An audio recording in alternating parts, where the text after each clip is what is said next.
সবার মুখে মুখে আপা নাকি আবার আসবে, আপনার মতামত কি?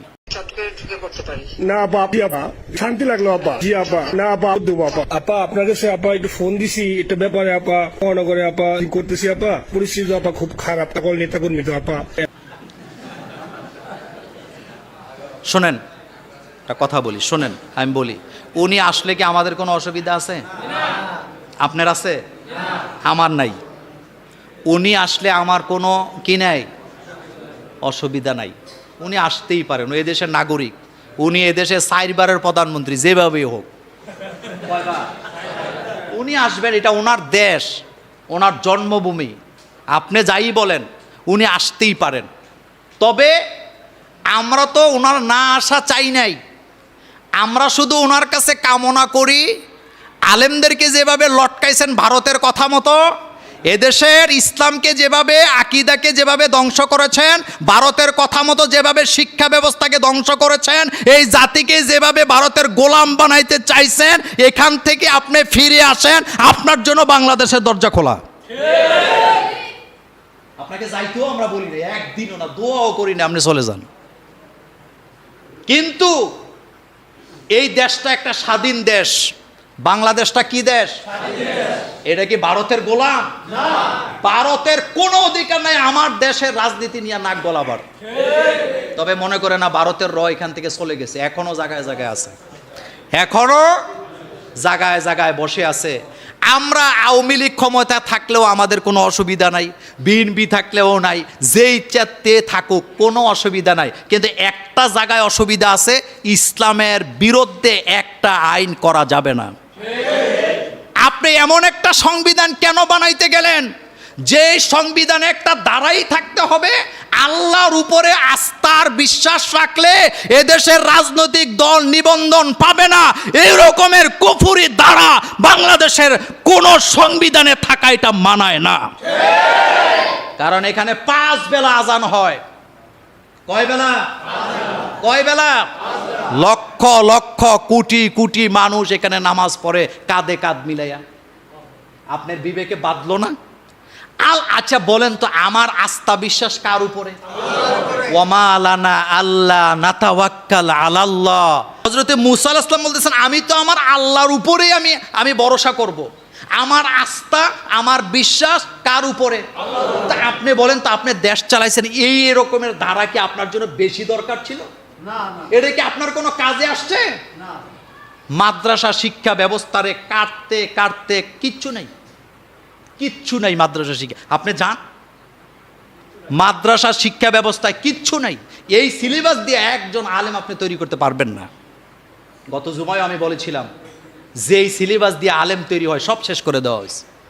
এগুলো কি খুব বেশি দরকার ছিল? একটা কথার জবাব দেন, মাদ্রাসা হলো মুহাম্মদ সাল্লাল্লাহু আলাইহি ওয়াসাল্লামের ঘর, যেখানে ইসলাম আর ইসলামের আকীদা কোরআন হাদিস শেখানো হয়। সেই জায়গায় যারা হিন্দু শিক্ষক বসাইছেন, আল্লাহ তাদেরকে ক্ষমা করতে পারেন না, আল্লাহ ক্ষমা করেন নাই তাদেরকে। আপনি কোথায় ছিলেন তখন? আপনি কোথায় ছিলেন? আপনি চিন্তা করতে পারেন, মাদ্রাসার মধ্যে হিন্দু শিক্ষক প্রত্যেক জায়গায় জায়গায়, এটাকে খুব প্রয়োজন ছিল।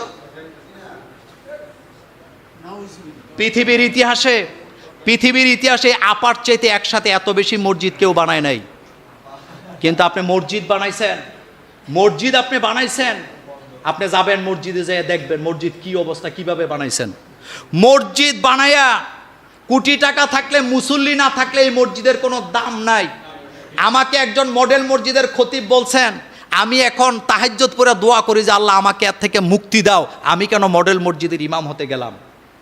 আপনার টাকা থাকলে একটা মসজিদ বানাইলে মুসল্লি আসবে না, মসজিদ জনগণের জন্য উন্মুক্ত করে দিতে হবে। এমন মসজিদ বানাইছেন যেখানে আপনি আপনার লোকেরাই শুধু দোয়া পড়াইতে পারবেন, কিন্তু অন্য আদর্শের লোকেরা একবেলা দোয়া পড়াতে যেতে পারবে না। এটা মসজিদ হতে পারে না, জাতির সাথে তামসা করা হয়েছে। মসজিদ সবার জন্য উন্মুক্ত, সবার জন্য উন্মুক্ত। এগুলো কি করার খুব বেশি দরকার ছিল? আচ্ছা বলেন তো, মাহফিলে বাধা দেওয়ার দরকার ছিল? মাহফিল হবে বাংলাদেশে, আপনি বাধা দিবেন কেন? আপনি বলবেন এখানে রাজনীতি, তো এখন কি রাজনীতি কথা হয় না?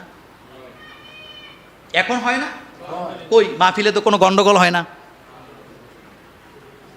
এক ঝুমুরের মাহফিল আপনারা কি পেরেশানিটা আমি আর কাশেম ভাই করছি, এরপরে আমাদের কি সাদেক মাস্টার কই আছে, কি পেরেশানি করছি আল্লাহ সাক্ষী আছে।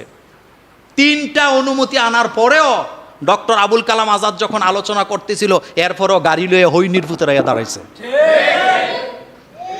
এগুলো মনে আছে? কেন এগুলো হবে কেন? আমাদের মাহফিলের 15 দিন আগে আরেকটা গান গায়ে গেছে সামনে, কোনো বাধা নাই। কথা ঠিক বলছি? অথচ বাংলাদেশের সবচেয়ে বড় মাহফিল হইতো এই ঝুমুরে। আপনারা সাক্ষী আছেন, এই জাতি সাক্ষী আছে। আপনাদের বুড়িচংয়ের টিউনও কি বলতেছে, কই এত বড় মাহফিল করার দরকার কি, যেই মাহফিলের প্রচারণা মঙ্গল গ্রহে গেছে। আমি সেদিন বলেছিলাম এই মাহফিলের প্রচারণা মঙ্গল গ্রহে নয়, আল্লাহর আরশে আজিমে চলে গেছে। এগুলা কি ভালো কাজ ছিল? কেন দরকার ছিল? তখনকার সময় আপনাদের এলাকার 2 চেয়ারম্যান আমার সামনে অনেক চেষ্টা করছে মাহফিলের জন্য, তাও পারে নাই। সব কথা উপর উপর উপর। কেন? এগুলা কি বেশি দরকার ছিল? আমি আমার 16 বছরের জীবনে কত মাহফিলের স্টেজ থেকে, কত মাহফিলের জায়গা থেকে ফেরত আসছি, আল্লাহ ছাড়া, আমি ছাড়া, আমার ড্রাইভার আর আমার পিএ ছাড়া কেউ জানে না। একটা কথাই বলতাম, ফেসবুকে দিস না, কোনো প্রচারণা করি নাই, হাজার হাজার মাহফিল আমাদের। এটা কি খুব বেশি দরকার ছিল? এগুলা করার কি দরকার ছিল? কি দরকার ছিল? আলেম ওলামাকে, জসিমউদ্দিন রহমানের মতো লোক, নাম শুনছেন? কি মাপের আলেম, বছরের পর বছর নির্যাতন করে করে শেষ করে দিস। হাজার হাজার আলেমের উস্তাদ, মুফতি কাজী ইব্রাহিম সাহেবের মতো আলেম, পৃথিবীতে আধুনিক আলেমদের মধ্যে অন্যতম একজন আলেম হচ্ছেন মুফতি কাজী ইব্রাহিম। লক্ষ লক্ষ হাদিস যার মুখস্থ, তার আঙ্গুল পর্যন্ত প্লাস দিয়া টেনে তোলা হয়েছে। আচ্ছা, আলেমরা কি চোর? আলেমরা কি ডাকাত? আলেমরা কি হাইজেকার? আলেমরা কি চাঁদাবাজি করে? এগুলা করার দরকার কি ছিল? কোথায় হাউন আঙ্কেল এখন? কোথায় পিচ্চি বাচ্চা বক্তা, কি নাম? আপনি তার বক্তব্য শুনছেন? তাকে ল্যাংটা করা হয়েছে, তাকে ল্যাংটা করানো হয়েছে হাতির জিলের কাছে নিয়ে আসে। নিজে বলেছে একজন আলেমকে ল্যাংটা করানো মানে হলো একটা জাতিকে ল্যাংটা করে দেওয়া। আপনি এখন মুছে তেল দেন, আপনার কাছে এখন 1 মাসের মধ্যে আপনি অস্থির হয়ে গেছেন। আপনার মনে নাই যেই দেশের মাটিকে আপনি আলেমদের রক্ত দিয়ে রঞ্জিত করছেন, এদেশের আলেমরা শান্তিতে ঘুমাইতে পারে না, আলেমরাই বলে জঙ্গি। এই পুলিশগুলো এখন কোথায় জানি না, আলেম দেখলে হাতের মুখ বেহা হয়ে যেত। আশ্চর্য ব্যাপার, আলেমরা কোনো সিএনজি স্টেশনে এদের কি তোলে? আচ্ছা বলেন, আপনি বুকে হাত দেন, আপনি যদি আপনার মায়ের সন্তান হয়ে থাকেন, বাপের সন্তান হয়ে, আপনি বুকে হাত দিয়ে বলেন, আপনি কোনো আলেমকে সিএনজি স্টেশনে চাঁদাবাজি করতে দেখছেন? LGD, roads and highway, PWD থেকে শুরু করে যত সংস্থা আছে উন্নয়নের, কোন জায়গায় কোনো আলেম টেন্ডারবাজি করতে দেখছেন? কোন জায়গা দখল করতে দেখছেন? তা আলেমদেরকে যে বছরের পর বছর ঠেঙ্গাইলেন, দৈরা দৈরা রিমান্ডে নিলেন, লটকাইলেন, কেন লটকাইছেন আপনি নিজেও জানেন না। আপনি নিজেও জানেন না, সব করছেন আপনার দাদা বাবু আপনার বুদ্ধি দিছে। তবে আপনারা আবার মনে করেন না মোল্লা ভাই সুযোগ পাইছেন। 16 বছরে আমার মুখ বন্ধ ছিল না, সাক্ষী দেন। বন্ধ ছিল কোনোদিন? কোনোদিন। কেন বন্ধ হয় নাই জানেন? কারণ কথা তো আমি আমার বাপেরটা বলি না, কথা বলি কার?